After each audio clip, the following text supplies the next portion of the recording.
us, though. But that's what Memorial Day is. Gorky, do you think maybe you're being less objective because of your Bulgarian nationalist history program? I don't know. I don't know what they tell you, Bulgaria. Could be. That sounds like something an Albanian would say. Welcome to the Questioning History podcast, where a bunch of guys with none of the answers ask all the questions. And I'm going to try and contain my inner fanboy side right now, because one of the guys I've looked up to forever on YouTube is joining us, His Majesty, Emperor-tigerstar. How are you? Oh, shucks. You didn't tell me that. Save it for this. I've been holding it in this whole time. Oh. But Well, my mood is now a million times better, so pretty damn good. Oh, really? Okay. Let's look. But what we want to do at the beginning is, of course, for those who actually, for some reason, don't know about you, could you please tell us a little bit about your channel and perhaps give us one historical hot take you might have? Well, I do a channel that is basically like animated historical maps. Sometimes I do normal historical videos, but animated maps are like my bread and butter, so to speak. Let's see, historical hot take. Gosh, I don't even know like what my main historical hot take would be. I mean, I like most of history, so I'm actually gonna have to pass on that one. I really can't think of one. We're gonna dig deep and find one for sure. Yeah, They'll come up. Yeah, I'm sure something is there, but nothing immediately comes to mind. Oh, they'll emerge. All right. So, people, if you haven't already seen his channel, please go do so. And if I had to make a recommendation, the collaborations that you did with Alternate History Hub are always my favorite. I would always recommend going to those, especially the Henry Turtletuff one. Oh my God. I appreciate that, but whenever I watch back on those videos, I think, God, my mic is terrible. I'm so awkward. This is so stiff. I hate everything about it. But yeah, I mean, you know what? If you guys just want to jump right into the hot pot and get through these debate questions, I'll just explain again to the audience because we have no idea how many of these episodes they've seen by this point. It's pretty simple. Each of us is going to get 90 seconds to make a point, and then we get 60 seconds to beat the hell out of each other. 気絶してやがる。ただの罪のない一般人だぜ、これ。本当かよ。やばい、俺どうしよう。It's as simple as that. And today we got Pete doing the moderation. Indeed we do. Lucky so-and-sos. But before we get to debate things, we're going to do a quick agree to disagree. Then we'll get stuck into the meat of things. Like agree to disagree will be like our little appetizer to ease us in. Okay. So you get given a statement and you can either strongly agree, you can agree, you can disagree, or you can strongly disagree. So the statement is geographical knowledge is mandatory for the understanding of history. Strongly agree. Is that even Strongly agree. Strongly agree. I'm No! like, I'm like trying to think if I could make a point just to be the devil's advocate, but All right, so Strongly disagree then. go for it. You're a champion and a hero for Boys, this. we have our sacrificial lamb. Yeah. I was actually bluffing because I thought that you guys would do the obvious thing and say strongly disagree, but I'm honestly appalled that you went for this direction. Should I, since you're in the same camp, should I give the audience the truth first? Go on. So Enlighten us. all right. So geography, right? A very boring subject that's taught in school. They teach us all this stuff about resources and boundaries and things like that. No. Part of the reason why people are not interested in either geography or history is because the way it's taught in schools makes the two very connected, and yet they're not the same subjects, which I think should change. But I think that we should just take away that dogmatic belief and see history as more of a story and tell the stories of, I mean, you don't need to know any geography to be fascinated with the story of Nikola Tesla. You don't need to know any geography about the story of the Mongols. It doesn't matter where they conquered or how far they went. It matters that they conquered a lot of people and they were really good at it. But what is a Mongol? What's a Mongol? Where What are you talking A about? badass who, and it's not just a Mongol. Temujin is a guy So- who's Where's the pile From of skulls? Mongolia. So That's you're secondary. saying you can tell the entire history of Nikola Tesla without mentioning either Austria-Hungary or the United States? The fact that he had to immigrate from one place to another, the fact that he had to deal with certain problems living in one Fair place versus point. another. Fair point. The question was, is it mandatory to know geography? If it was phrased like basic geography, I'd go maybe a soft disagree, but mandatory to know every single province, city, state boundary. No, That no. is not the People know purview where of the America question. is. That you are adding too many details. All right. That was not how it was phrased. Fair Mm. enough. You But know, why I mean, why do you strongly agree? I think that's a very, very radical stance here. well, Allow I the king to mean, answer. let's see. When you tell a story, it's a once upon a time in a land far, far away. I mean that's always the start of every single story, right? Yeah. And you're establishing a time and a place in the first sentence of the get-go. And Okay. geography is just place. I mean, it's mandatory. You don't Hmm. have to have an expert level of knowledge, but you have to establish at least, a general place of where when talking about something. Okay, I agree with that. Maybe I'm moving slightly towards just a disagree, but if I want to know, if you want to tell the story of, say, the Roman Empire, how much geography should that person know? Should they know the provinces,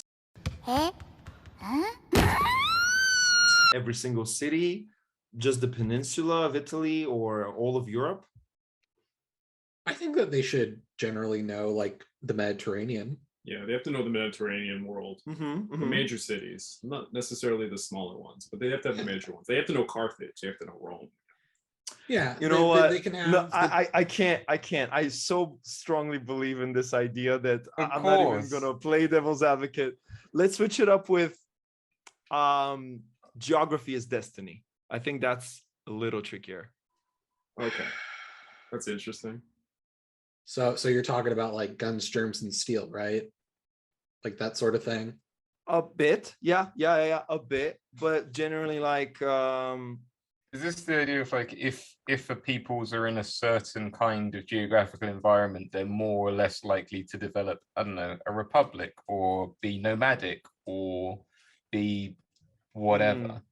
I interpret it in a way that the fate of the British Isles, a big portion of it was sealed by simply its geography. It's not, destiny is not 100% guaranteed because Britain is the way it is, but because it is the way it is through geography, I interpret it as saying that there's a strong inclination for things to go a particular way for them to become a maritime superpower. I am going to delicately, softly agree. God damn it. Okay. But I want to stress though, like I'm not sure if like I would go as far as like destiny so much as like I don't know if rigging is the right word, but it's Probability? but it's like, yeah, like you're on an island, you're more likely going to use boats.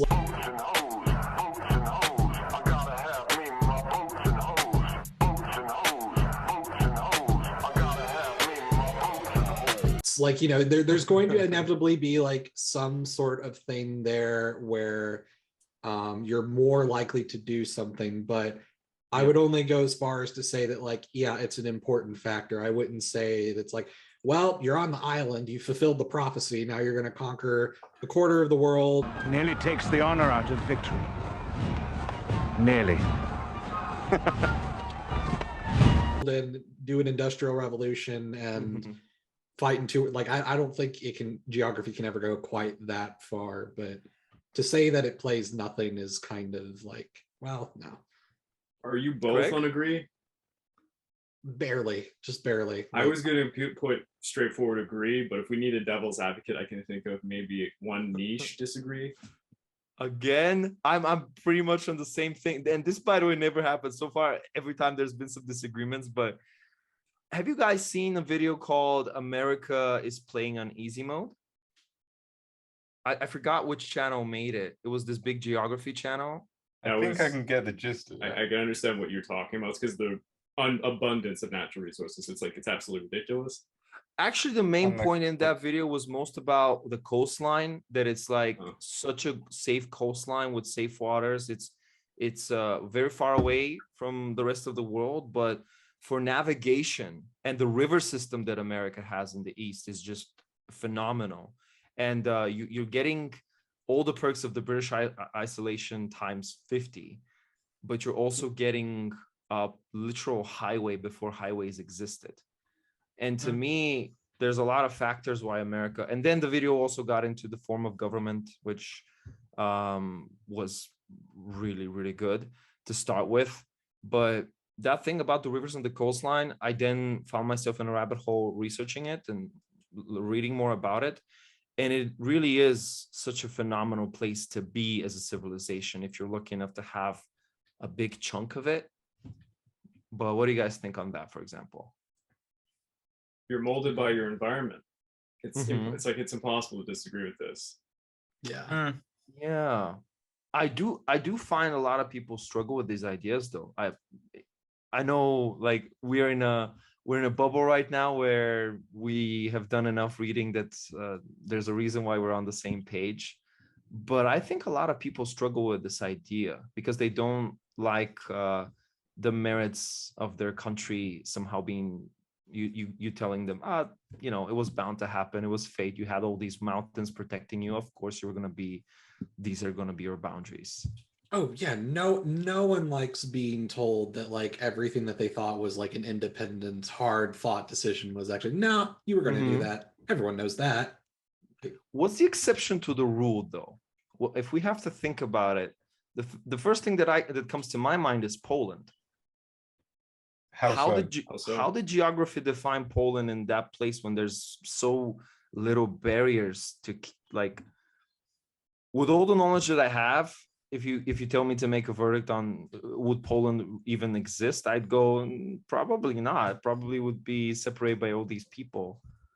And it was multiple I'm gonna times over So and why over did again. why did it keep coming back and back in that almost not exactly that same shape and form, but generally similar? Well, I mean, the culture was there, but like, Mm-hmm.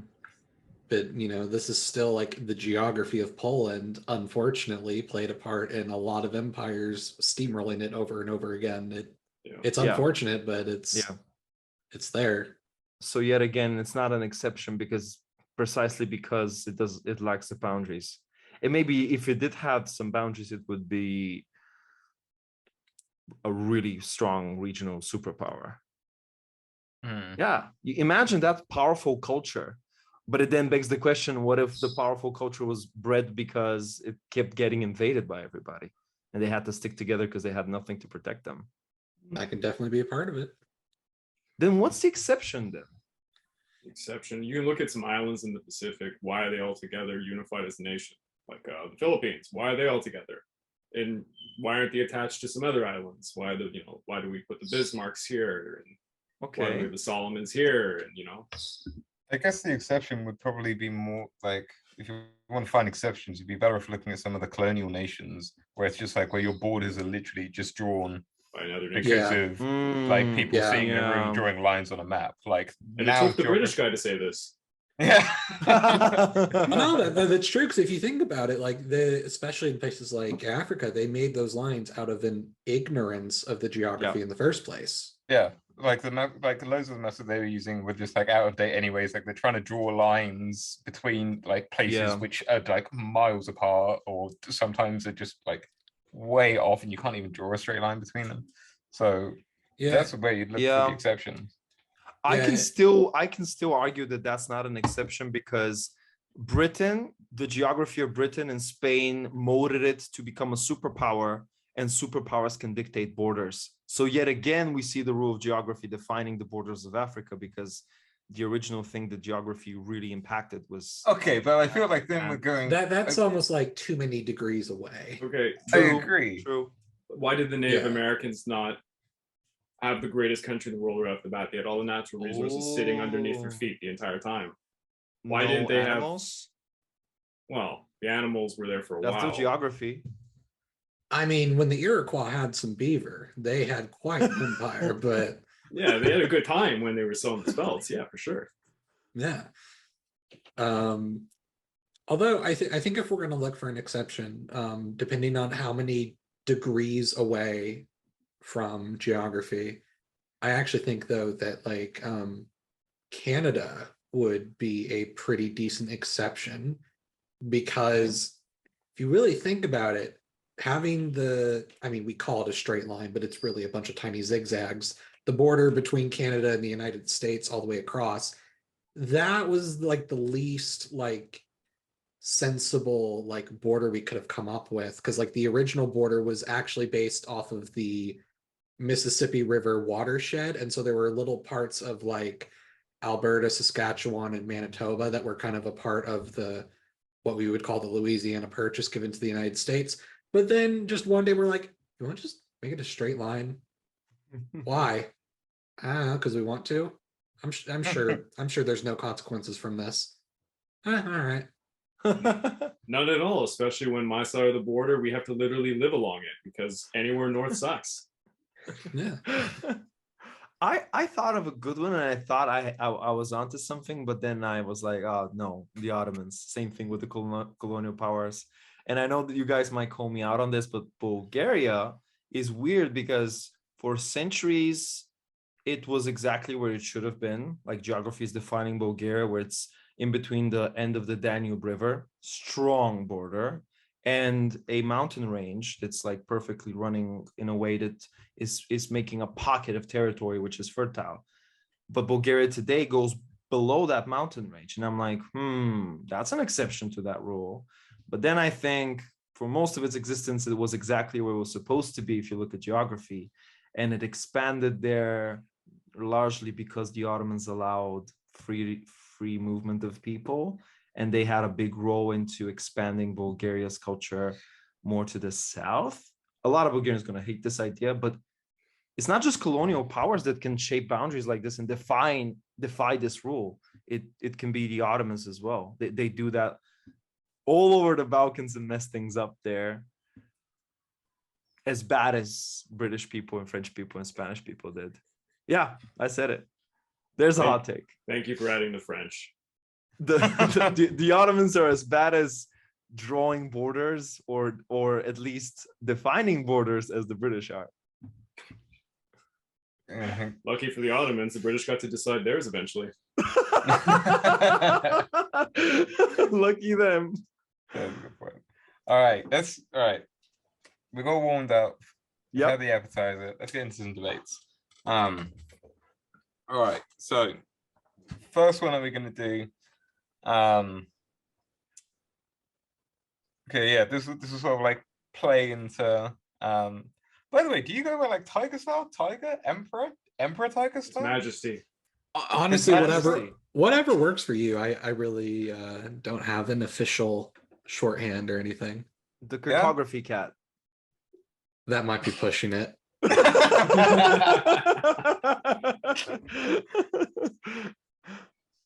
right, well, this will play to Tiger strength. We're doing so. What is the most important element in a map? Oh, Okay, and most so important element. and okay. and so I just need you guys to say your choice first. Don't like say it and then go off on one. Just say your choice. Okay. I'm going to be strategic and go last. Cunning. Craig, do you have one? I think I might have an interesting idea. Okay. What you got? Dimensions. Okay. Or like proportions. This is going against the grain. I think it's going to ruffle some feathers. Simplification. Simplification. Okay. Okay. I'm glad I went Tiger? last. The legend. The legend. Oh. Okay. Okay. Oh. As is sometimes the case with these questions, we're gonna throw a little twist in there, and I'm gonna take your guys' picks of. So there was what legend, simplification, and Georgie. What was yours? Dimensions, proportion. Dimensions. Mhm. I'm gonna randomize it so that you're gonna have to argue. So you're gonna have to argue someone else's.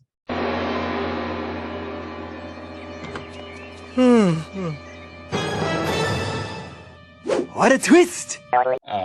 Point Oh, instead, I see. basically. You get the correct answer, and then it gets taken away from you. Never make it easy. Okay, so we've got legend, simplification, and are you calling it dimension or are you calling it? Yeah, is that all right? Proportions? I'm actually Proportions. not sure. Dimensions make sense, I guess. Okay, whatever makes more sense. Yeah. Okay, dimensions. All right, we will randomize. Okay, Craig, you've got legend. Oh, Georgie, you've got simplification. So Tiger, you've got dimensions. See. Okay. I can work with that. And yeah, I guess we'll go in that same, like we will change up the order Mhm. for other questions, but Yep. yeah, this time around, Craig, start with you. You got legend. okay, on the spot. I'm just gonna click my timer as well. Drives me nuts not to see the time. No, that's all good. That's all good. But yeah, people like Tiger, if you want to time yourself as well, if that makes things easier when it's around in your turn, feel free to do No, so. improv, baby. I'll be cut off when I need to be. Yes. All right. Two of us here are YouTubers. The other two write for Kings and Generals. We always have to deal with battles. How are you going to understand a battle on a map without the legends? For me, I have to deal a lot with wars that happen in China. It's a lot of different places, a lot of different forts. We're talking about the Baku forts. It can become a nightmare. All the forts along the river. You have to have something that tells you exactly what a place is and where a place is. And you know what? What's even better is when they have unique icons to display what's a fortification, what's a capital, what's a city, what's a minor town. It gets super complicated, especially in modern warfare. Look at the Second Sino-Japanese War. You have endless amounts of towns that are sounding the same as well, and you don't know the significance of anything. An easy and simplified legend, shouldn't use that word, does you justice. And let's look at it from an ancient point of view. You want a legend that tells you the capital, the ancient city, and then you just want, whatever fortifications are there to have little legend icons, and you want to know where people are on the map because you might be talking about certain army groups. Where were they camping? What are the roads? A legend that indicates a road. If you have a road map today, if you still use those things, not an app, you would want to know what's a highway, what's a minor road. These things are important. Depends on what you're using the map for. If you're an army commander, you want to know legends for about terrain and anything. Is this mountainous? Is this rivers, etc.? Legends are simply very important. Nice. All right. That was good. Good name. Georgie? Okay. Oversimplification is a very important dance that every creator has to make for the audience, because you can go too complicated and create a horrible map, or you can go too simplified and you're not really telling the audience anything.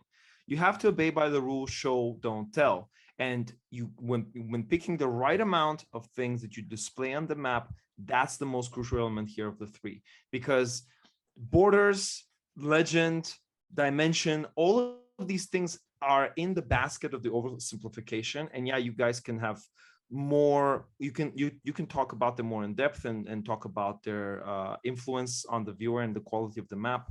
But oversimplification is this overarching theme that affects everything. But in particular, I want to talk about borders, because sometimes you can go too heavy on the borders and just confuse the viewer and make it hard for them to distinguish which state is which.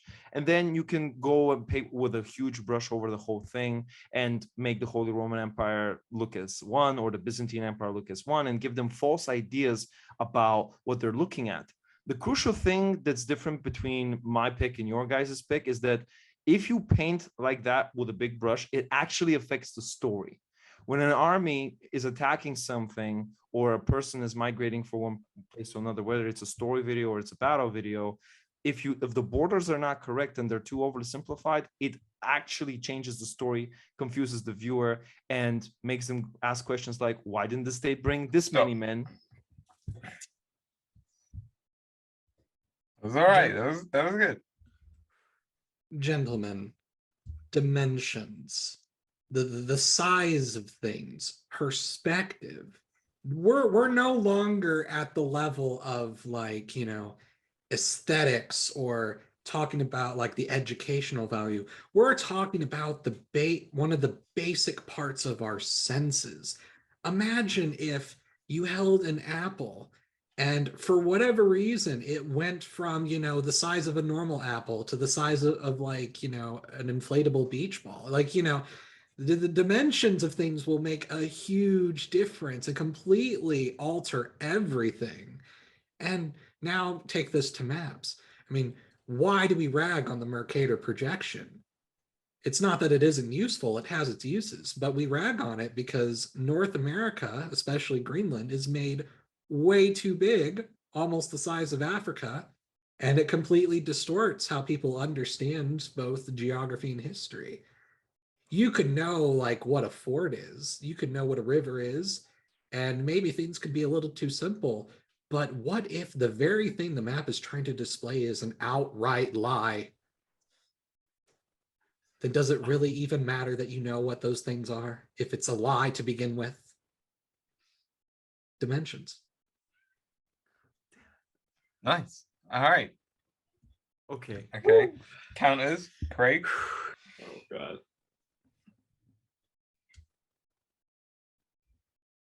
We've gone a long time with this map that makes Africa look tiny. Things have gone pretty well thus far. It didn't hurt the British and the French when they cut up Africa. They seem to know how to cut it up. And they did a fine job, didn't they? It works today, I can say. As for the simplicity, if you make things too simple, people aren't gonna know the border areas and why there's a conflict and why Poland even exists or if it should exist. You know, we can't just simplify everything, and you're belittling all the Native American tribes, and they should be represented in the map of America and Canada for that matter. We can't just do that. But you know what solves both those problems? A really good legend. You could list like 200 in a really small font in the corner of a map of everything that you guys are talking about, dimensions and all, and it'll solve most of those issues. It's not the size that matters. It's how you explain it. I'm done. All right. I don't know where I was going with that. You sounded great, Georgie. The way I'm thinking about this is this. We have a base level map and we have 3 different things that we can improve to the max. And which one of these 3 we pick? Okay, let's start with dimensions first. Let's say that the base map has generally decent dimensions. They're not perfect. Some rivers are off, like some border lines are off, some coastline is off, and you want to make that perfect. How much will that add? It will add a bit. If you want to go heavy on the legend side, well, okay, you can add a bunch of text that nobody's going to read. You can make the capitals look fancy and make them distinct from the other cities.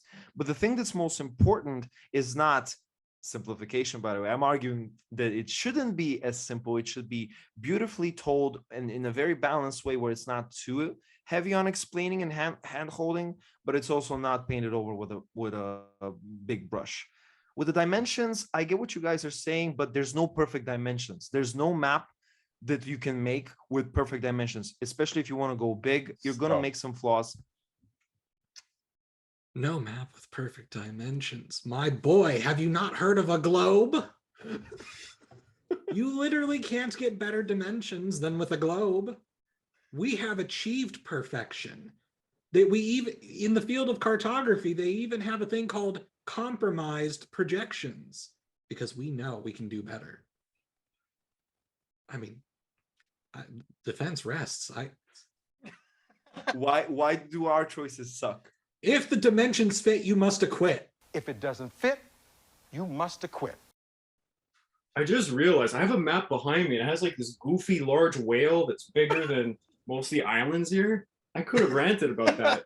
Yeah. Okay. All right. Nice. The defense is rested. So the short and sweet ones are good. Um, That was good. but yeah, no, I also was looking at the whale. I just realized how silly it must look from your guys' perspective. Yeah, it does look like you could like take out like, I don't know, half of Spain or something. Not to mention, I almost got canceled by some really pissed off Chinese nationalists for this map. Wow. Because of the whale?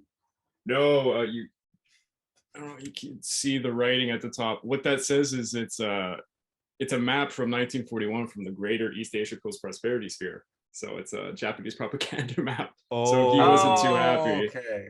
But I mean, Okay. it's a piece of history. It's like if you, Yeah. it's not a swastika or something. It's a map. I mean, come on. Yeah. That's all right. Very So- gorgeous map. Yeah, it's really nice. I was happy to get it as a gift. Yeah, no, it's a lovely, gorgeous, mildly racist map. Yeah. Okay, all right. By the way, I might need a little bit of a break here. So Craig, you're gonna do your magic. Magic Okay, editing. magic. Ooh. Magic. Oh, magic of editing. We're back. There we go. Woo. Okay, amazing. All right. So we're doing the next question. Next question is pick a war, and you have to pick a war that has the least amount of downtime. So effectively, which war had the least amount of downtime? Okay. So continuous fighting all through, interesting stuff happening. That's what we're looking for. Your Majesty, I challenge you to go first on this one. Very well. Right. Honestly, I'm trying to think of like a better answer than this, but I'm gonna go with the American Civil War. Okay. Wow, that's good. Okay. Okay. Craig, what are you gonna go with? This is Alexander, by the way. Are you trying to just kind of like slip something in there? There's a lot of no. downtime there, No. but I'm not going to go into that. I'm a little. I had an answer in my head, but I think I might go wild on this one. Although I don't know if you can consider it a single war, the warlord era, Sorry? Which the warlord era? of China, of How long? 1922 to 1928. I was about to say which one again. Yeah, you realize I just I'm like, okay, yeah, they had a few actually. Yeah. Okay, are we allowed? Like, I don't. You know what? enough about I'll this. make it easier. The Second Sino-Japanese War, Okay. and it's Okay. cliche because I'm the Pacific War channel. So. Okay. Speaking of cliches, I'm gonna go with the Serbo-Bulgarian War because I'm gonna put myself in a box. May not be as interesting, but it's 14 days long, so bam. Yeah, I was gonna say, of course you pick a short one. That's actually a good answer, but What's the short? In the like the shortest war is like Britain versus Zanzibar. Yeah, but that's it's like dumb. 40 minutes or something. Yeah, but that's dumb. Like 14 minutes. 2 I weeks thought it is was 2 bad. weeks is a war. 36 It's a minutes. proper war. Oh, 36 minutes. Oh, terrible. There are people there are people who took a shat longer than that war. Think about it. It's 36 minutes and then 4 minutes of downtime. People just forget about the downtime. Yeah. Okay. All right. So, All right. yeah, I guess we'll start with same order that people picked. I'm just bringing up the timer. All right. Cool. Yeah, Tiger, you're first. So I settled on the American Civil War because usually, when it comes to World War One, there's like the famous, Western Front that never moves. During World War II, there's the phony war part where you've got half a year where nothing even happens. And the American Civil War just seemed to be the immediate answer that pops out to me because it starts with a battle on Fort Sumter, so it gets into the action straight away. And while things are a little bit quiet on like the Eastern Front, it's not because that like nothing is happening. It's more that there's so many constant incursions back and forth that it's just going back and forth over and over and over again, which makes it like different from like World War One where they're stuck in trenches. And then the Western theater, there is a ton of movement in the American Civil War because they're trying to control the Mississippi River. And there's the constant dynamic of Lincoln being like, General, you're not doing enough. Do more, do more, do more, do more. And he had to fire enough generals until he got one that did even more, enough to win. So it was a war where like constant action was essential to winning. I mean, the whole war was withering down the Confederacy. So it just seemed like the answer that popped out to me. Nice. Solid name. All right. Sure did we go? Oh yeah, Craig, you're next. It's me. Second Sino-Japanese War starts in 1937, the Marco Polo Bridge incident. A lot of people have this kind of misconception about the war overall as having these periods where nothing happens. It's not true. It's just the perspective is usually given by Americans who just look at what happens in 1941 afterwards and they don't pay attention to China.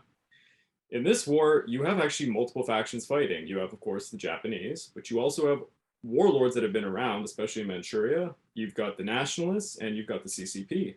And they're not all fighting the same people. They change sides, as we see, particularly with the nationalists and the CCP, who are going to be at each other's throats the whole time.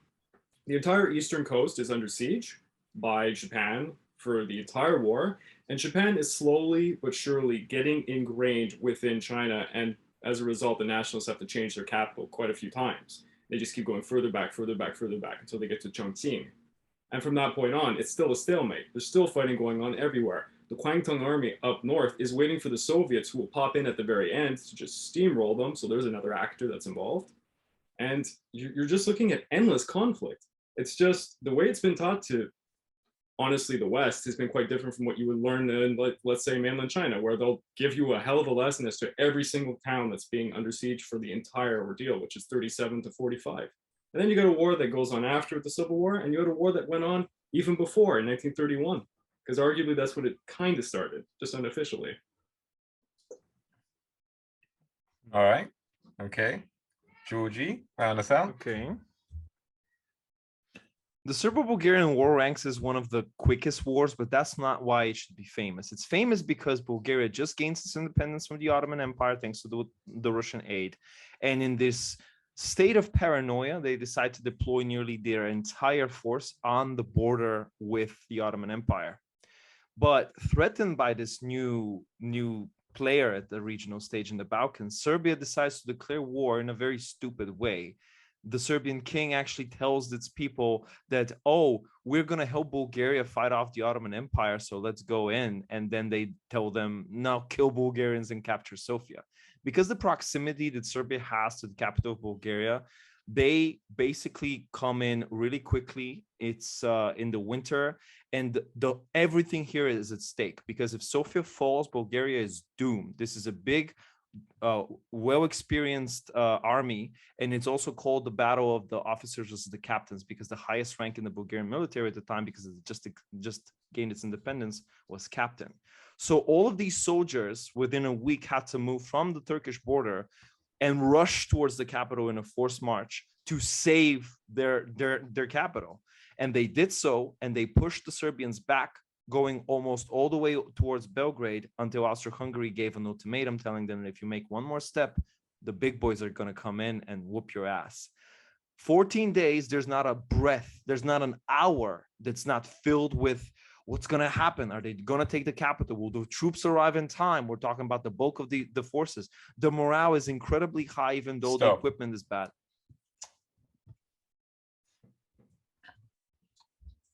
Okay. All right. Counters. Tiger. So I find it interesting that you're choosing a short war. It's a very clever answer, because of course there's more action if there's less time to worry about. But if you've got like my example, which is action from beginning to end, and you've got your example, which is action from beginning to end, you can't just have it at a tie. So you got to find something else that will break that tie, some other factor to consider. And if my war is longer and it's still action to action, front to back, then there is numerically, there's just more action.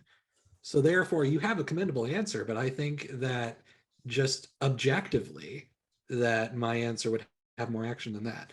And as for the Sino-Japanese War, the second one, including other conflicts with it, that seems a little bit of artificial inflation as far as I'm concerned. But if you want to include those, then there's quite a bit of downtime between Manchuria and the Marco Polo Bridge incident. So I don't really think that helps Stop. your case.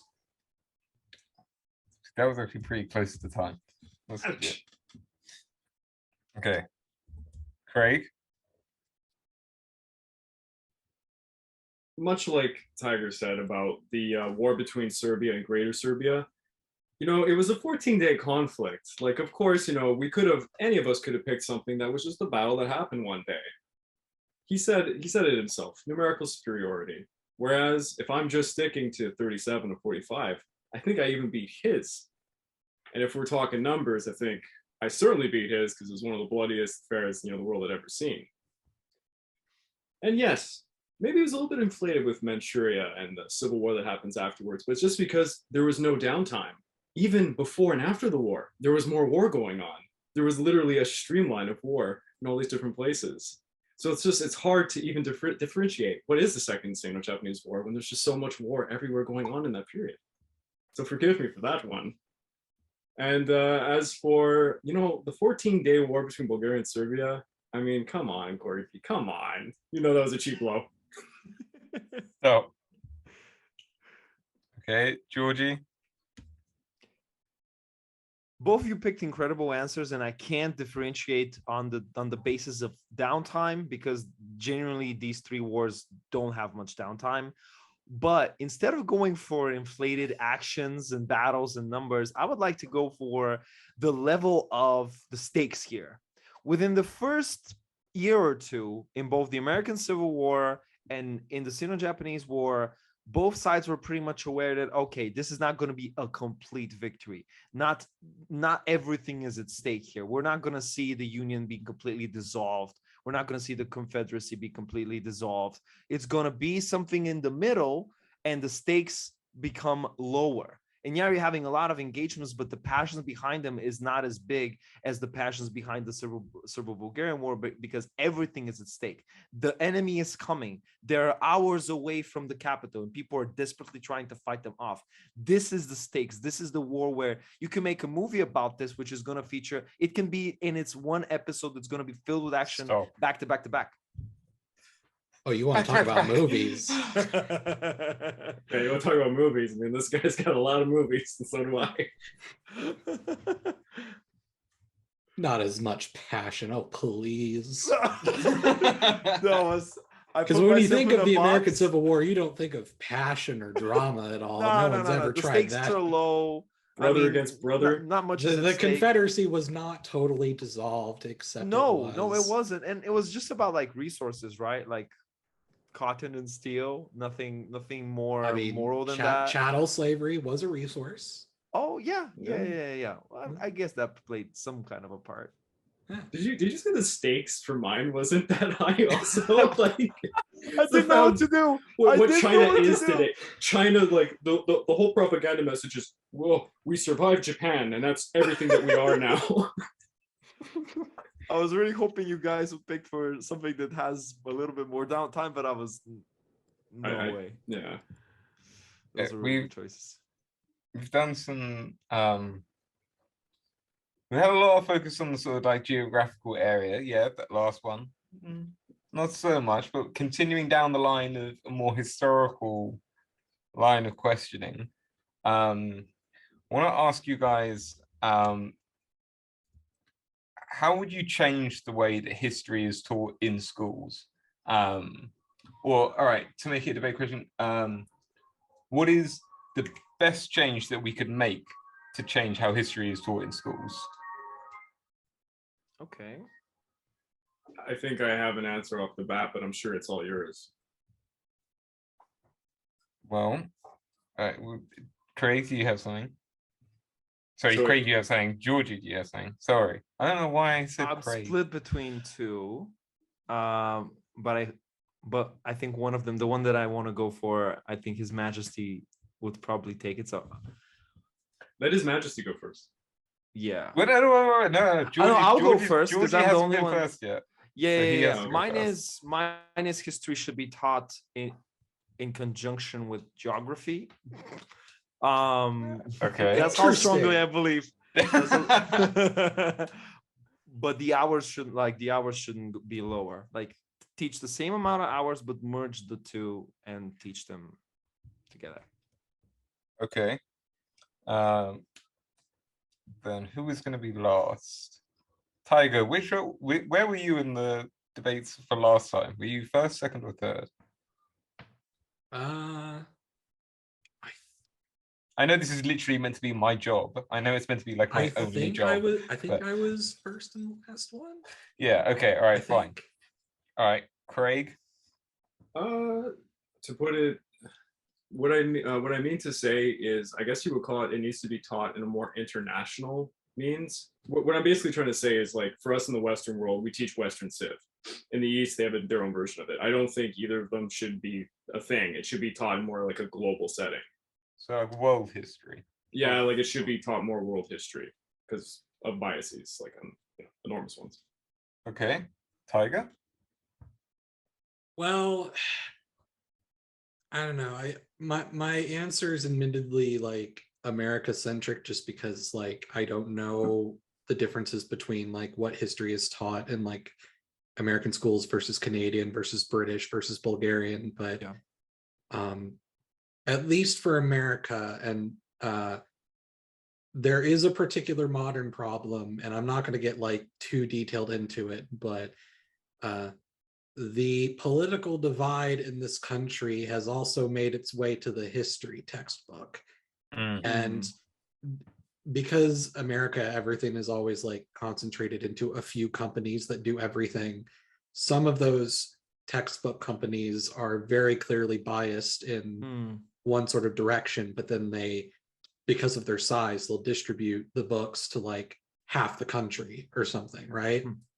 And so as a result, you've got from state to state, they're being taught like entirely different things based on like really like kind of deceptive change of wording. Like there was a particular recent thing in like a Texas school district where their textbooks, they changed the term slavery to forced immigrants, you know, and like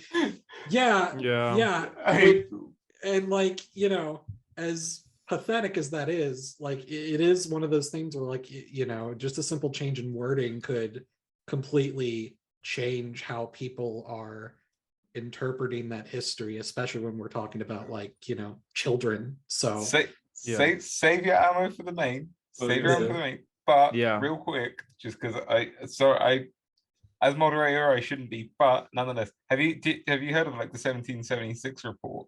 Have you like read this? Oh yeah. 1776 reports, fucking gold dust. If anyone ever has time to just go through and would love to see like some modern propaganda in history, 1776 report is actually like fascinating to study from like that point of view. I think that's gonna be a great talk for the banter. I honestly, that's really good. Yeah, we'll dive into that. But okay. I wasn't affected by these words, but I really wanna. We've talked about geography a lot, and my answer is gonna be history class should focus more on the losses of. What, you have blending history and geography? Are you changing? Mm-hmm. Okay, all right. So what is it now? Focus on losses. Focus on losses. Yeah. Okay. I'll explain it in the main. Yeah. No, I like the way it's going. I forgot that was just the introduction. It's like, damn, that wastes a lot of ammo.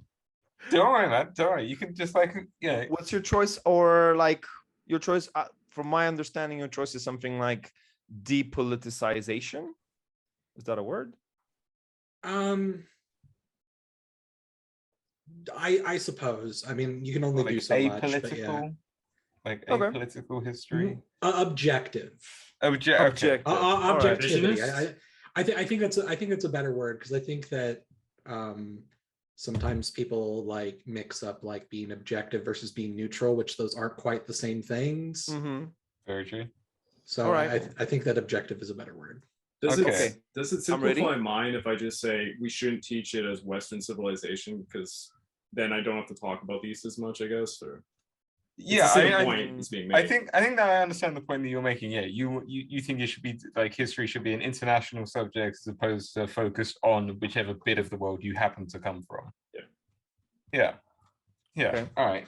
And yeah, Georgie, you're doing losses and Yeah. you're up first. Yes. Okay. So of the three, I'm going to talk about the most likely scenario, which is not a fairy tale. It's going to be hard to push this narrative through, but it is possible. I'm talking about countries will always mostly focus on their country's history. Nationalism is not going anywhere, but keep the nationalism, but add losses into it. Number one, that's going to reduce the intensity of said nationalism because there's the level of humility that comes along when you learn a country's failures as much as you learn of its defeats. And there's something beautiful in that because you get to appreciate the victories of your country or any country by learning about its defeats. The way history is taught about now is we're jumping from one successful golden age to the next, from one great president or ruler or battle or commander or king and monarch to the next. And a lot of the things in between get swept aside. We're missing a lot of lessons. We're missing how strong kings don't always create strong heirs and successors. And then there's fragmentation and succession wars. A lot of things get lost and we don't get to learn from our mistakes. So what if we learn about how this guy conquered that? What was the challenges he faced? What was the fuck ups that his predecessors made that he had to fix? By adding losses to this narrative, we're not just adding nuance, we're not just reducing nationality, we get to embrace and be proud of our heritage a little bit more because we have a better understanding of it. Right now we're learning history in these segmented chapters because there's a massive bias towards victories.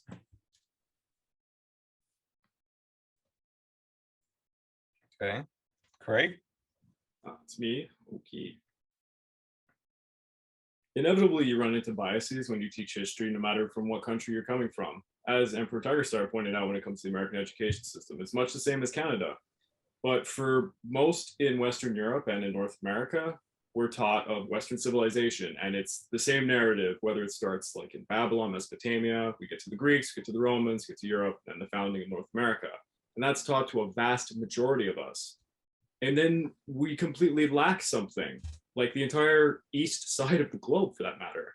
What was China doing for the majority of human history? It's one of the most important pinnacles in our world. A lot of innovations come from China and then come over to the Greeks and the Romans and such. You never hear about this. And this is something that stands to this day. If I go to college or CJUP where I'm from, you get Western Civ as a mandatory class, and it teaches the same regurgitated thing. Sure, they're trying to spruce it up a bit, throw a few things, but I think the solution to this, because the East has the same problem as us, is to make it a more global narrative. Let's talk about, we'll figure out a certain algorithm, who should be talked about, the great civilizations all around the globe, and not focus on this kind of what built up the Western civilized world and what built the mythical world of the East. It's been almost a stereotype that's been going on for centuries. It's about time it's been thrown out. We should have a more international teaching of history for anybody. That's me. Okay. Nice. Good last line. All right, Tiger.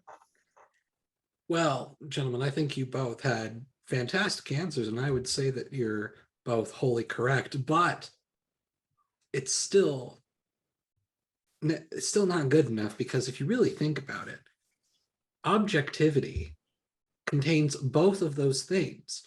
You have a branch, but you don't have the root, the core of what lies in both of those problems, and that's objectivity.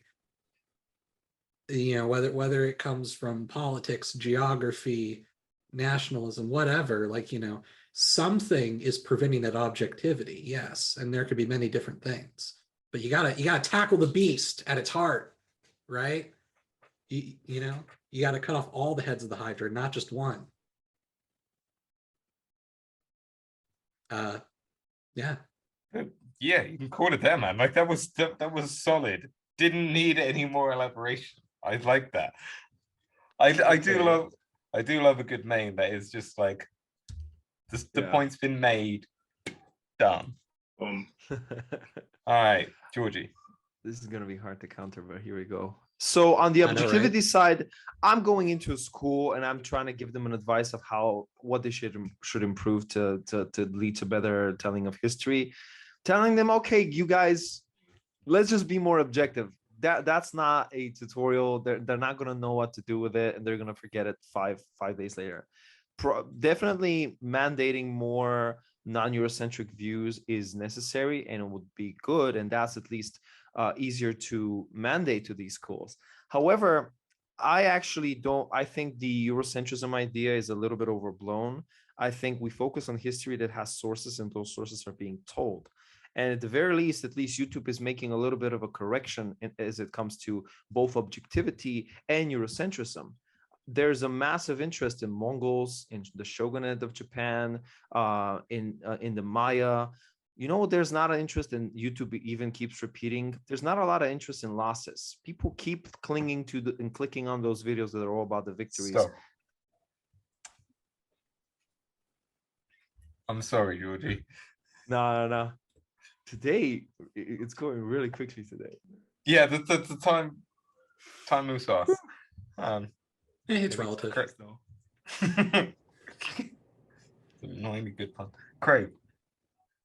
No one talks about the losses. The history of the USSR never talks about the losses. That isn't the fundamental to their entire history. It's a fundamental to most countries, Gorgi. A lot of countries only complain about their losses. Palestine, Israel, name any conflict. They're always talking about their losses. Now, as for Tigerstar, what made your politics? Western civilization did. Objectivity? Yes, we should be objective. But you're basing it off of whoever's teaching the history. I'm sure Hitler had his own take on certain histories back when he was running the education program with the Nazis. And we wouldn't take it as good standards of that day. But we don't know what tomorrow's going to be like either. Objectivity can be almost thrown out the window because how are you not biased? You're made up from your culture. You're made up from whatever politics is running the day.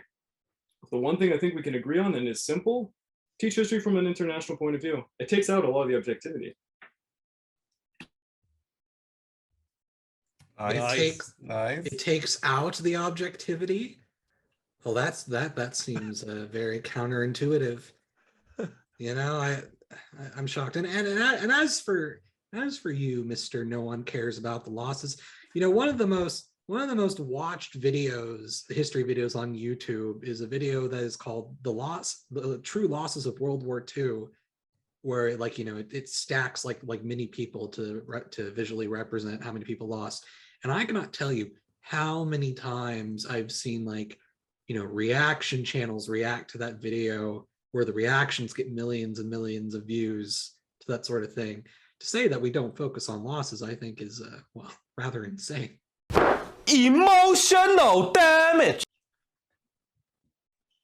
All right. Nice. One could say Very nice. Alexandria's burning. The library, the library. What can I say? No one ever talks about it. Oh. I mean, lost battles, but fair point. Fair Wow. point. Not The famous casualties. lost battle of World War II.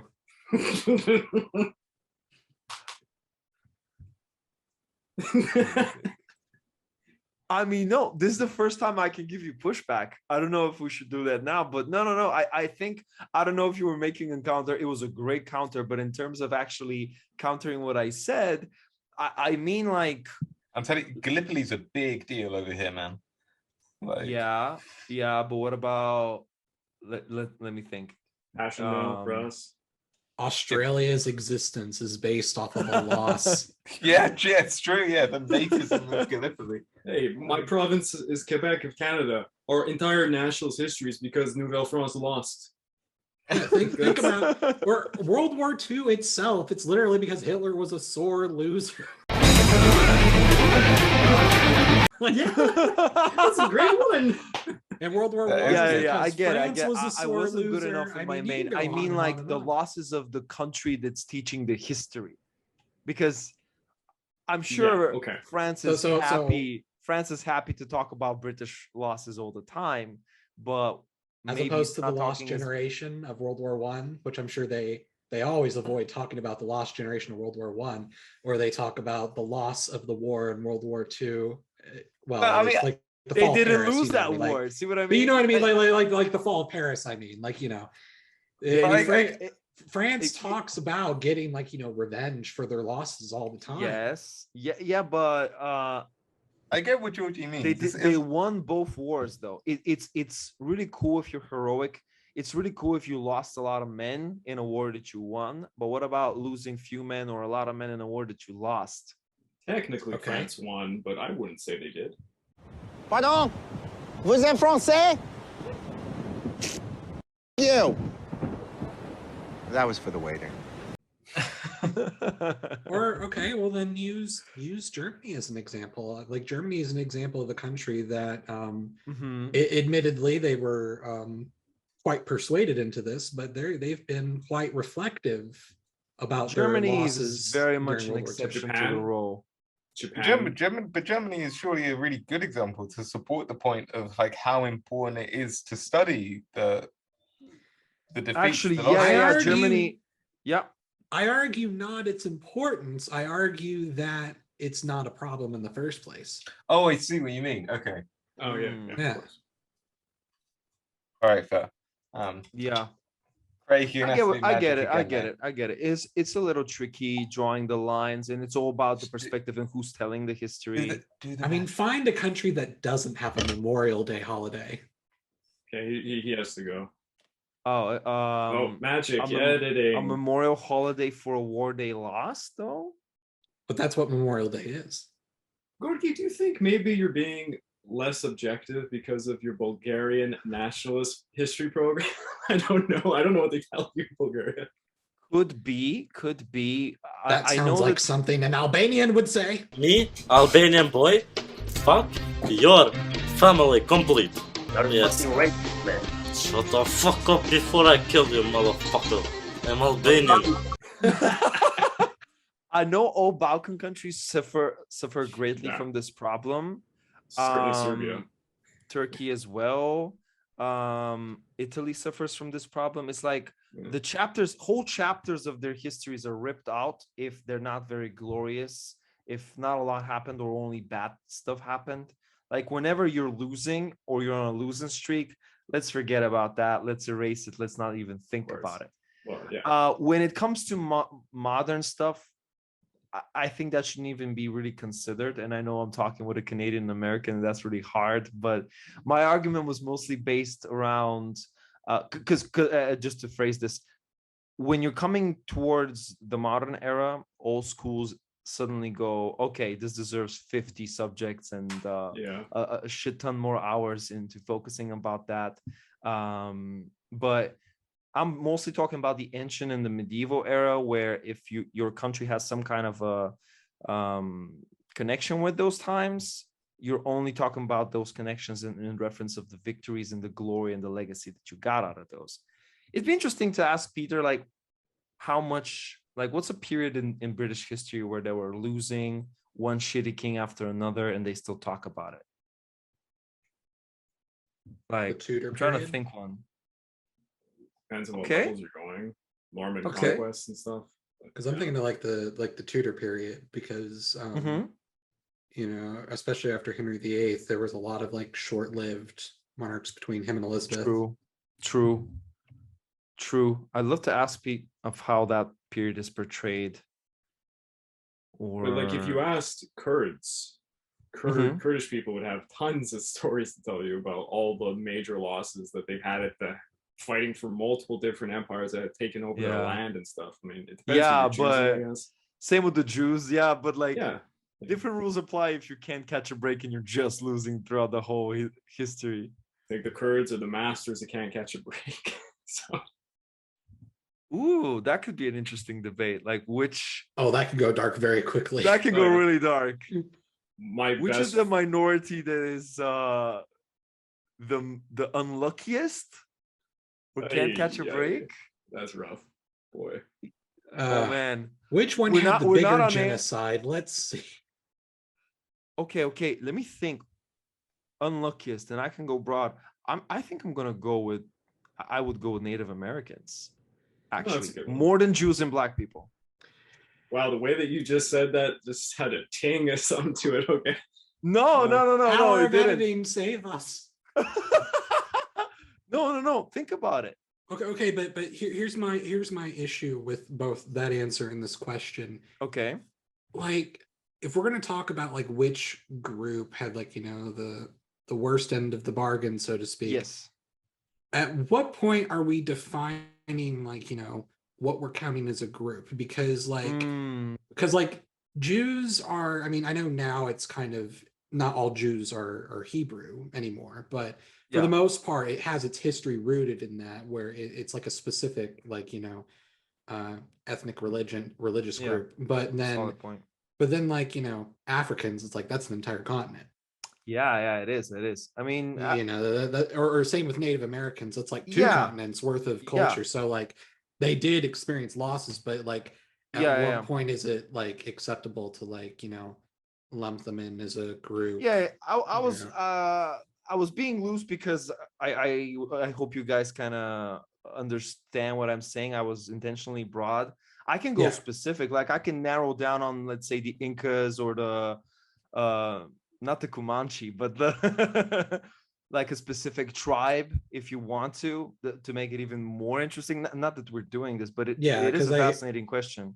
Yeah, You I don't think wanna go I down think that that road. would be No, I well. don't. At the same time, though, I think that's a more fair question, especially when it's Yeah. like, okay, like for example, Kurds and are Kurds considered Semitic? Or are they Iranian? I forget. They'll not say sure. they're Iranian more. I mean, that's more of where their homeland is. So they just Yeah, maybe. Yeah, okay. Maybe that's a bad example then, but I was gonna say, but point is, it's like, you know, a lot of like, you know, like European or Middle Eastern groups that we think of as like maybe persecuted, in many cases they're more related to each other than like the average African group is too. Oh yeah. You know what I mean? Yeah. So yeah. So it's one of those things where it's hard to measure. Yeah, this is a thought experiment, nothing more. It's hard to even make arguments around it. It is interesting, but really quickly though, between the Inca, the Aztecs, and the Iroquois, of those three groups, who do you think had the shortest end of the stick? Not the Iroquois. They had it good. They knew how to play all the sides when they were doing the war. Okay. I would say the Aztecs. Because their conquest was the quickest of the three. So they had a quicker death. Yes, and unlike the other two, well, maybe a little bit with the Inca, I don't quite remember, but definitely unlike the Iroquois, the Aztecs also partially went down because of their indigenous enemies that also teamed up with Spain. So you could argue there's even like I don't know if you call it a betrayal, but there's kind of like a little bit of like an extra knife being added to the stabbing there, you know? The Aztecs, where it's like they weren't just like, you know, it's like an assassination of Caesar. It wasn't just a single stabbing by Spain. It was like every single group in Mexico that hated them took them down. The Aztecs got their just desserts. They had it coming a little bit. Oh, no question. But, like, they did a nasty amount of stuff to all those different tribes. And you know what? Those tribes said, oh, look at this Hernan Cortez guy. He's a pretty good speaker. Let's all get together and just screw up the Aztecs. Yeah. By the way, so it's sort of like kill what sounded like a really good conversation. To fill people in on like how we're doing for it, I think we've got like two more like debate questions. Okay. No, you don't have to start back up. Like this is still just like off the record to fill people in on how we're doing. We've got like two more debate questions, and then we'll do like the card. Oh yeah. We got into some rabbit holes, even though I wanted to avoid that, but they were interesting ones at least. Yeah, all right. We'll do the card, then we'll. Okay, let's stick to the debates. Okay. Then the card, and we'll save some of that for the banter. Yeah, exactly. Yeah, that's the point I was trying to make. You guys sound like you're on good stuff, but it's like, save it, boys. Definitely. The magic of editing. We're back because Peter is done writing notes in the bathroom. That is literally all I do on these jokes. Just go away and just scribble down notes and just like most of them being just like, Craig was looking particularly dench today. This is just the thoughts that I have. All right, so moving on to the next question. We've got okay, this is gonna be a slightly different format. So I'm gonna need the three of you to pick a treaty that you know well. Yeah, treaty, or I'd take like, I don't know, like a trade agreement, something like that you know well. So Okay. Oh, I got one easy. okay, what you got? Portsmouth. Okay, Portsmouth. Are you? That's, as a Brit, really great on me. Portsmouth. Portsmouth. Yeah. Excuse me. My accent not good enough for you. All right, Tiger, you got one? You go, the Tiger. The Treaty of Sèvres. I don't know how you pronounce it. Sevres. It's French. Okay. Sevres. Okay. Sevres, I guess. Yeah. All right. So I'm gonna go with three options, and I want His Majesty to pick one for me from those three to balance the equation. Treaty of Versailles, the Louisiana Purchase, or the Congress of Vienna.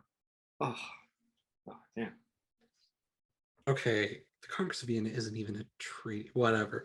There was treaties involved. Yeah, Come multiple, but a Congress. It's a conference. It's Okay, like there were okay. many things The in it. Treaty of No. If I'm picking between those three, which is a very poor mistake. I'm going to give you Louisiana Purchase. Fine. Okay. Shit. Okay.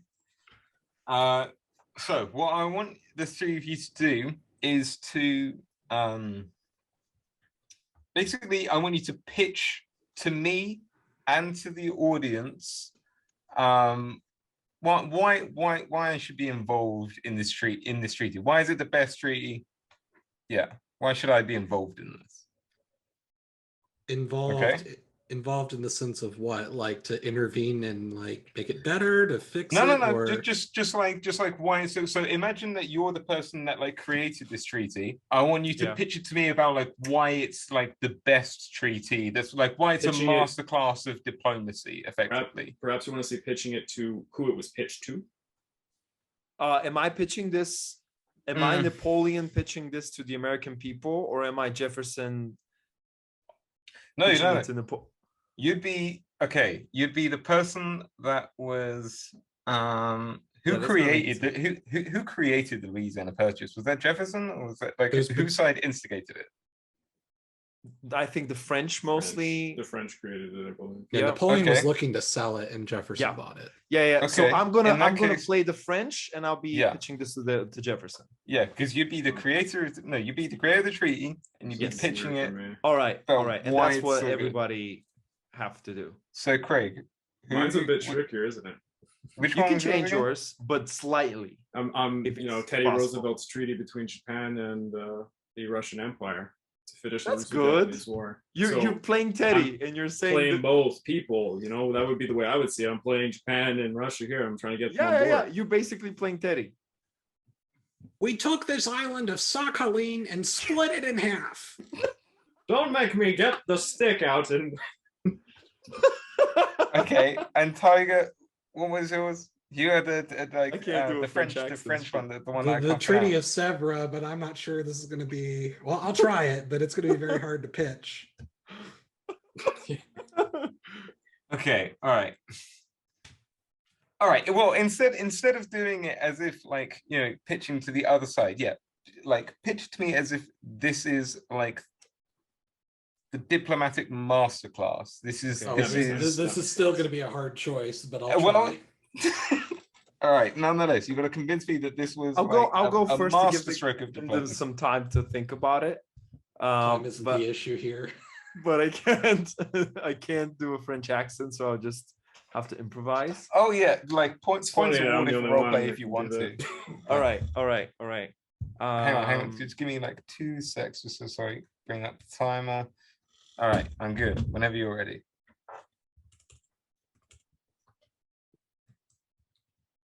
Okay.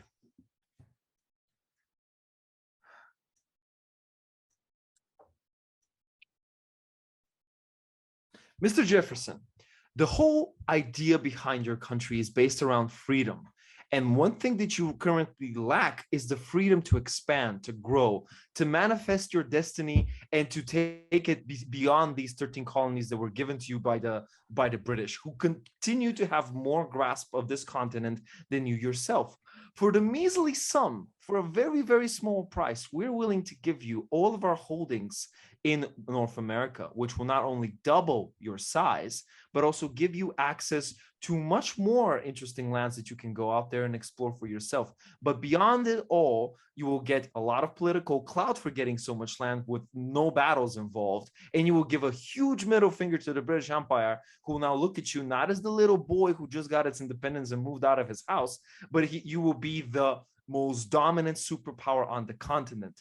We're talking about resources. We're talking about the ability to manifest your destiny and truly see how interesting this American experiment with democracy truly is. There are so many elements that you can explore, and all you have to do is pay us just a measly sum that we're going to use to fight the British. So this is a guaranteed win-win for you. Nothing can possibly go wrong. Let's see how far you can go. And I'm sure you're not going to harm anyone in the process, because it's all about manifesting your own destiny and not imposing it on others. It's free real estate. Nice. I love the irony of pitching to me about like, yes, smash the British. It'll be great. All right. Craig. Wait, no. Tiger. Should it be you? Yeah, I'll get mine out I of the just way. realized that he's not calling you your majesty because it would doesn't bother insult me. the queen. Yeah, man. There's doesn't only bother He doesn't want to insult his queen. there's only one majesty. Like, come on now. It's a No, monarchy. All right. Okay. Gentlemen, justice. World War I is over, and after all of our great losses, the Ottomans need justice to be wrought upon them. And you may notice that Sèvres, however you pronounce French, I don't know, I'm not French. It looks a lot like the word sever, and that's exactly what we're going to do, boys. We are going to sever the Ottoman Empire apart of all of the areas that don't belong to it. Don't think about the resources. That's not important. We've already worried about that for you. But think of the justice we could do. Not only will they no longer be able to inflict imperial control, don't think about it, over all of the Middle East, but think about the horrible things that they just did to the Kurds and Armenians. And what our treaty proposes is that thanks to President Wilson, Armenia is going to have its entire homeland as a country now. And after the unspeakable things that's happened to them, don't you think that that's exactly what they deserve? They deserve restitution, justice for all the horrible atrocities. So sever the Ottomans. Nice. Craig? My dear boys on both sides of this. Japan, Russia, you're both bankrupt. You both lost an unbelievable amount of men. You're both actually in a terrible situation. You both secretly talked to me, giving me demands, which are completely unrealistic on both sides. Neither of you are in a position to take from the other at this point. Russia, it's too far away for you to actually do anything. You've had your fleet been destroyed twice over, and the railroads have been taken over, so you're not getting your troops over there. Japan, you're literally hitting a stone wall, and there's riots happening in your country. You have no more money. No one's going to lend you any more money. So what are we going to do here? Let's just have a few agreements so you can all walk away equal, and I can get a Nobel Peace Prize afterwards. Why not, right? As for territorial gains, we're not going to really do anything with the Falkland Islands. Maybe just a little something, just to say there's something in the pot. Reparations, I'm sorry. Neither of you can pay them. So that's just not going to happen. I think after this, everyone's going to let bygones be bygones. There couldn't be any more turmoil after this. you guys aren't going to go to war again. You're not going to completely establish everything in the future of your national defense security upon fighting each other again. It's going to be great. And let's not forget that it's Teddy Roosevelt, that's going to look like the champion of the world for getting you guys to stop fighting, even though you already have stopped fighting. Very convincing. All right, Georgie. Dear Sarah Japan and Park. Russia, please do not listen to the diplomatic manipulations of a man who is so megalomaniac he wants to put his head on a literal mountain. This guy just wants the Nobel Prizes. He literally told you, don't give him that satisfaction. Either work it out on your own or preserve your own pride and decide your own fate. You fought for this long, might as well fight a little bit longer to have at least something worth fighting for, like to tell your people, okay, we lost so many people over so many years, but at least we have something to show for it. As for severing the Ottomans, gentlemen, wasn't this supposed to be a war to end all wars? Did we learn nothing from the Berlin Congress? Did we learn nothing from everything that happened in the past that is dumb to just draw lines arbitrarily? These people have nothing these people don't know what they're doing. They're telling you not to worry about stuff, but you definitely should, because if we fuck up the Ottoman Empire the same way we did the Balkans, then we'll be looking at another war. And do you really want to inspire national identity in a place like the Ottoman Empire, who could possibly... Look at him go, bringing in all the previous debates, bringing in the borders, talking about losses. Georgie's wrapping it all together. Nice. All right. Tiger. When you want to talk about the war to end all wars, something tells me that the Ottomans will never fight again after this treaty.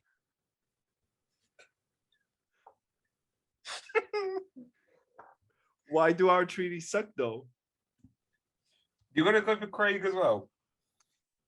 Well, you got to tell me why the Louisiana Purchase is a really shitty deal. You know what? You gave Japan a little port. You cut an island in half, but I have this feeling that that's not going to be enough for Japan. They seemed awfully hungry. Should have given them a little bit more, maybe. Louisiana Purchase? What's wrong with it? Convince me why I shouldn't go for it. Look, you see, it's kind of stolen property, and you don't want to have to deal with all the legal repercussions of that. I like it. I like it. Okay. All right, Craig. First, of course, I'm gonna have to go after Louisiana Purchase because it's so important to Quebec. It was a place we didn't really control, just kind of sailed down the Mississippi River and had a few Cajun folk spring up. It's not like we controlled any of that territory. There's sporadic sprinkles of a few French guys, but it was really just native land and it wasn't theirs to give. So talk about selling something you didn't own. So as for the Ottomans, yeah, sure, let's just cut up that sector of the world where everyone got along in the first place. Nothing could happen after. Well, maybe an Israel could spring up eventually. Maybe give, territory to the Armenians. They'll never get attacked again. Everyone's going to live happily ever after. You're absolutely right. There couldn't be any conflicts that'll arise over the British and French doing what they did to Africa yet again in another place in the world, and then lying Thank you to for everybody. agreeing. You got me. And it's not fair to blame the British for promising the same pieces of land to multiple people at the end of the war. Thank you. That's what I'm saying. Okay. All right. That was good. That was This good. was so dumb. I feel terrible. That was the best pitch ever, to be honest. Legal repercussions, though. You don't want to deal with expansion, overextension. The French certainly got out of there. I was gonna say it's a good point because Louisiana Purchase is a steal of a deal. Like, well, at least like from the American point of view. It was very cheap, yeah. Yeah, again, great. All right.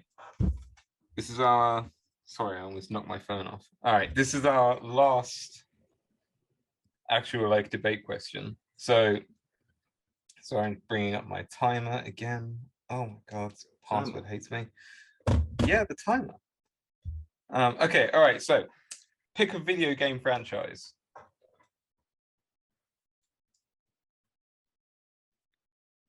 I've got an excellent one.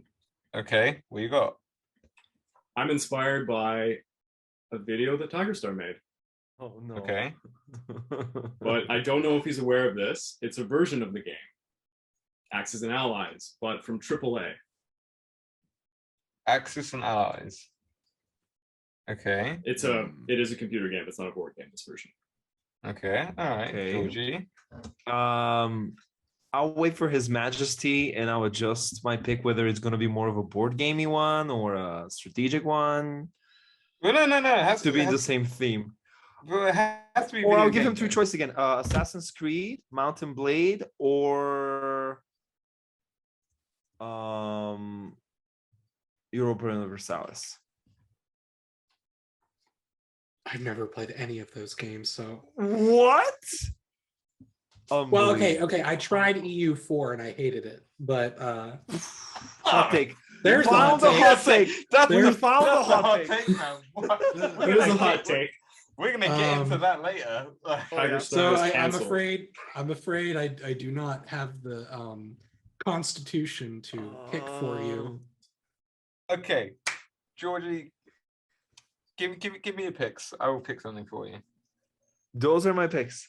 Okay, tell me. So Assassin's Creed, EU4. What's the other one? Mountain Blade. Mountain Blade. Mhm. Okay, I am gonna randomize. Okay, fair. And How we'll have you not see. played Assassin's Creed though? Yeah, that's not that mad, much of a man. gamer, honestly. Okay, what was the first? What was number one? Assassin's Creed. Assassin's Creed. All right, Assassin's Creed it is. Shit. Yeah, and the cat's just there, like I know. Tiger, what you got? Now, does it have to be like a historical video game, or can it? It doesn't necessarily It helps. have to be, but well, tell me what you're thinking, and I'll be like, that's okay, or that's dreadful. Yeah. Because I'm not as much of a gamer. I guess I'll just. You know what? I guess this is probably the best one I can give. Civilization. Okay. I think Civ could work. That's Yeah, like it the can. closest. Yeah. It's like It the has closest custom one I maps. can think of, especially one that's like a franchise. Mhm, Yeah. mhm. Okay. All right. Yeah. Okay. So the actual question is, which one has the best map? Well, I mean, in Civ, you've got like tons. What of does hold it? Hold fire. All right. Everyone. Actually, screw it. Yeah, Tiger. We'll just go with you first. Yeah. Civ When you're ready. Civ has got like a ton of maps. I mean, you can pick between continents, archipelagos. It's even got like an Earth map you can use. It's got in Civ 5 at least, you've got like zoom ins for like the Amazon, the Japanese Isles, the British Isles.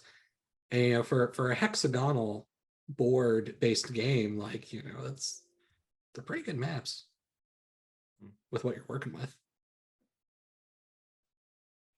Boom. Short, sweet. All right. They are good maps. Actually, no, this is Georgie. Georgie. Okay. So out of these three, Assassin's Creed is the only one that lets you jump in from looking at the map, then to traveling through the map, looking around and seeing and enjoying all the beautiful terrain and geography that each of these places in the different parts of the franchise offer. The map is progressively getting better with each entry. The level of accuracy is getting better and better. And what this game has that the other two lack is a very interesting level of texture. And it lets you frame all these different elements in the maps a lot better. And you can actually go and travel to them and really get a sense of the big scope and the smaller scope. It has a really good legend, which is something that the other games mostly lack. And we already talked about how important the legend is. And it makes it very easy and clear to understand what you're doing. It's not trying to be overbearing. It does what it's supposed to do. It orients the player in the space that they're in. you don't see the entire. You only see the areas that you get and are able to travel to. So that way you're not crowded with or overloaded with information that you need to know. And it's a great way with each entry for a person to explore a particular place to get familiar with and get really good at that before moving on to the next place. Okay. All right. Craig? So I chose this personally because I saw an episode that TigerStar had made about Axis and Allies, and he chose, I believe it was the Global Edition map, which has a lot of faults. It's not very good. The reason why the game I'm talking about was made, it's an open source version of Axis and Allies that honestly is a little bit pirate-like, and there's about 150 maps that I can find at the moment. Anybody can make a map, and anyone can play it. And it's basically become to the point where everyone is just trying to be the world's best at making a certain genre. So you have your World War II genre, World War I, Game of Thrones, Lord of the Rings, they have all of them. Lord of the Rings is one of my particular favorites because it has a lot of details. A ton of work has gone into this, and it's been made over, I think, for 20 years at this point by a very small community. It's AAA.com. It's built off of the traditional game of Axis and Allies. It's been around forever. Now it's even on, there's a version on Steam. So the mechanics are always going to be the same, but the maps change. You have ancient Mediterranean world, you know, Rome versus Carthage. You can do anything. There's Star Wars, Star Trek, anything that you like. It's very adaptable, but it really can be based in the history. If you want like a good definition of that, they have some World War I maps that are unbelievably detailed. They even have things like the communist uprising happens in 1917 and such. It really is, for those people who love making maps, like I know TigerStar, it's his kind of game, I assure him. All right.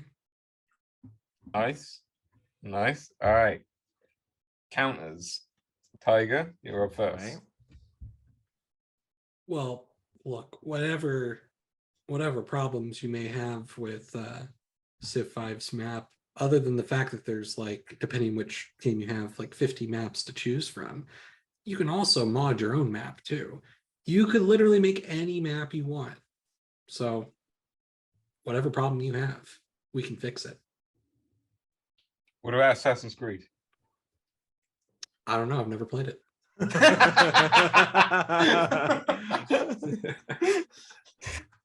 Yeah, fair. All right. That says it there. Yeah. Not even worth the time. Nah. Civ is the game that actually inspired me to do history, so I'll go down really hard. But before that, I'll just destroy Axis and Allies with one sentence. That's not a map. That's a platform where you can make your own maps. That literally asking you, hey, what's your favorite painting? And you going, I like a blank canvas because I can paint anything. That's not even a painting. But as for Civ, I think the maps are very realistic in 4 and 5, but they lack the details and the visuals that 6 has. But then 6 is very cartoony and abandons the very interesting historical aspect of it to cater to a larger audience. I think 6 could have been the franchise with one of the best maps, and it's great that it has that customization in it, but it just too cartoony or too low res. Assassin's Creed is, unlike Civ, getting better with each rendition, getting more realistic, getting more detailed. You can zoom all the way in and you can explore them yourself. I'm not defending Civ 6, so yeah. Yeah.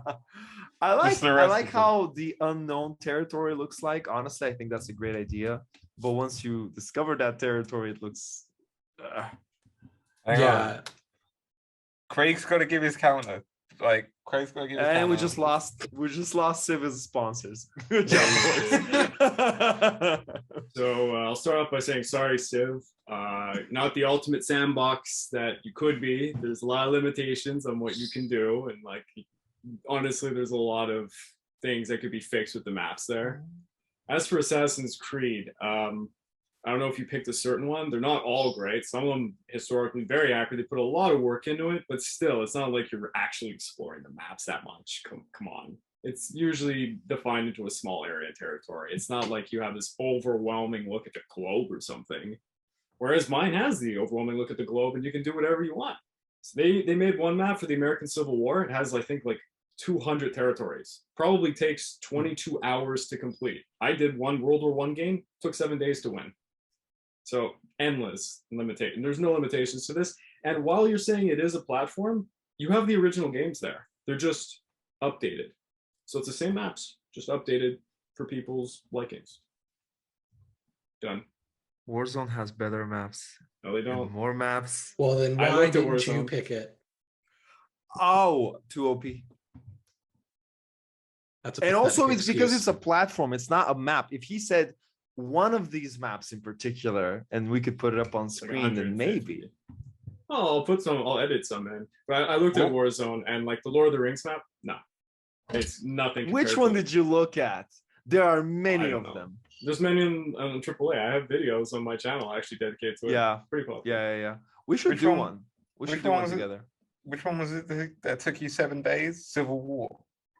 Oh no, that was there's a few World War One maps, and there's one that literally it doesn't matter who you are. If you're playing as computer, it'll take you a few days. It's just so ridiculously long. It's so many I played territories. some. What? I Watch played how one there'll that be I like played someone one in the that took 4 months. there'll be someone in the comments who will just be like, "Oh, what, that campaign? That's only like a few hours," and Craig will just have the crushing realization that he's terrible at the game. But are they live? Are they live or are they turn based? No, it's a turn based. If you've ever played Oh, all right. Risk, Access Analysis is like Risk, but a little All more. of these. And Tiger Stars mentioned the Conquer Club. Conquer Club, yeah. Yeah, go. Yeah. We should try Alright. one of these together. Yeah. We will do at some point. One of the But- Conquer Club game matches I'm in right now has been going on for 9 months. Yeah. I was about to say Warzone also has some of these Damn, big ones with 50 players. It's crazy. that is a commitment. Yeah. All right. It helps well, that every turn is 24 hours, so Yep. you know, Yep. you get lots of breaks. Yep. It could be even a week sometime. Well, that was our last debate question. Yeah. So that was all the questions that we thrown at you so far, Tiger. But one thing that we've tradition that we've had, we have a sort of card game going on where so all of our Patreons will be able to choose a card, choose a character from history. They'll get a card that has their name on it at the bottom, and we want to give one of these specifically to each of the guests that have come on. So we need you to choose a historical character. Suggest what you think the rating will be at some time in another episode. We'll discuss this character, we'll come up with a rating for them, and then Between 1 and we'll 5. between 1 and 5. 5 being obviously Alexander, the best.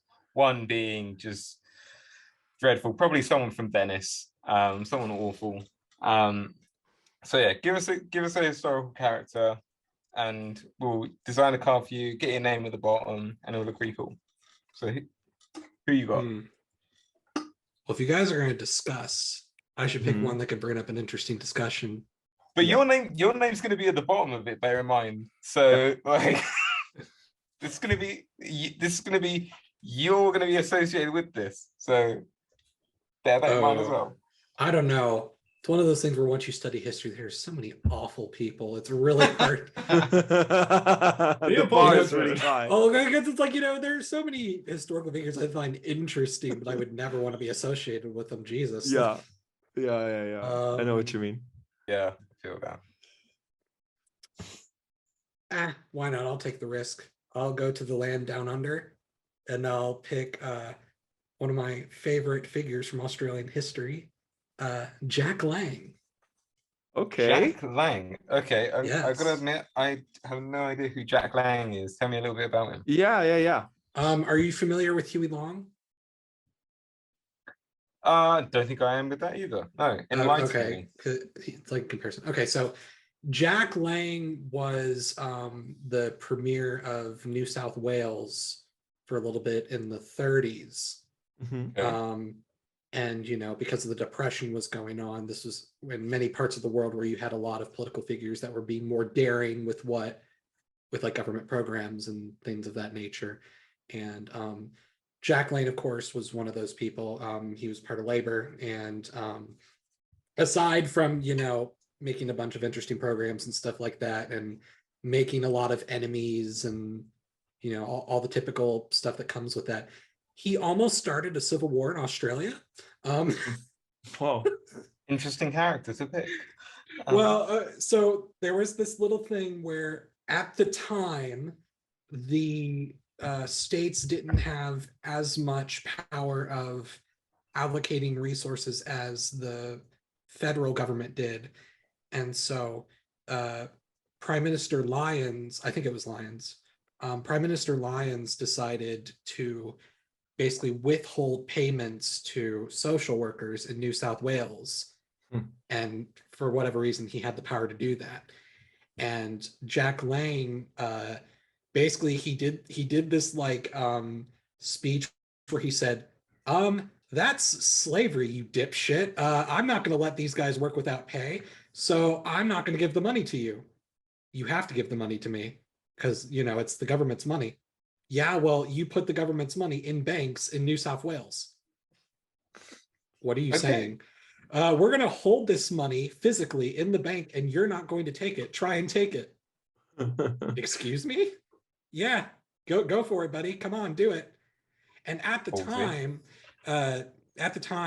Premier Lane was so popular in New South Wales that the police of New South Wales were very supportive of him. And because New South Wales is such a big state in Australia in terms of population, at the time, the police force of New South Wales was slightly bigger than the Australian Army. Okay. So if Premier Lyons would have decided to go, all right, fine, we're going to take the money. And even if he would have summoned the army, then it could have been a pretty even match and, you know, the closest thing to a civil war. But unfortunately, it didn't get to that because the governor general, the representative of the Queen, was like, dude, no, you're dismissed. What? You can't do that. Yes, I am. Read the Commonwealth Charter. What? And then, you know, he kind of just basically like forced Jack Lang to step down before there was any like confrontation. And then he was just kind of like, you know, forgotten because like World War II happened and they had other things to worry about. But okay, so I think this, so it sounds like he'd fall into kind of like a leader category. So firstly, why are you picking this guy? Secondly, like what would you be giving him out of like 1 to 5 in your opinion? Well, I pick him because I think he's an example of a figure that most people just don't know about. Yeah. Or have forgotten about. Especially like Australia. Heck, whether you want to talk about Aboriginal Australia or post-colonial Australia, I think both of those histories are very much, you know, ignored anyway. So I think it's good to have something different. As for what I would rate him, let's say that like a 5 leader would be like Augustus. Well, look, he's a little bit eccentric for my taste, but you know, I like his style. I like a man who has gall and commitment to the people who are helping his community. So I'd have to give him a 4-star out of 5. Okay.